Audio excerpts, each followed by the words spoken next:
नमस्कार मित्रांनो, भारत आणि ऑस्ट्रेलियामध्ये एक सामना चालू होता।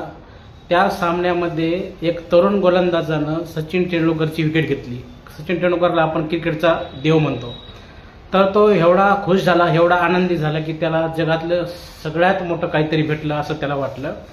त्याने ते विकेट घेतलेला आनंद खूप सेलिब्रेट केला। मग मॅच संपल्याच्या नंतर सचिन तेंडुलकरला तो म्हणाला, बॉस एक मला ऑटोग्राफ द्या। मग सचिन तेंडुलकरने त्यावेळेस त्याला लिहून दिलं की हा जो तू आज विकेट माझा घेतलेला आहे, हा तुझ्या आयुष्यातील सगळ्यात शेवटचा विकेट असेल म्हणे, परत तू मला आऊट करू शकत नाही म्हणे।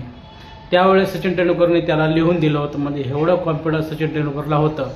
त्याच्यानंतर सचिन तेंडुलकर आणि ब्रॅड हॉक 45 वेळा आमने सामने आले, पण 45 वेळेस सचिन तेंडुलकर कितीतरी चेंडू त्याची खेळला असेल, पण तो ब्रॅड हॉक त्याला परत काही आऊट करू शकला नाही। ह्याच्यातून घेण्यासारखं असं आहे की 1000 कामं करण्यापेक्षा एकच काम करा, पण चांगलं करा।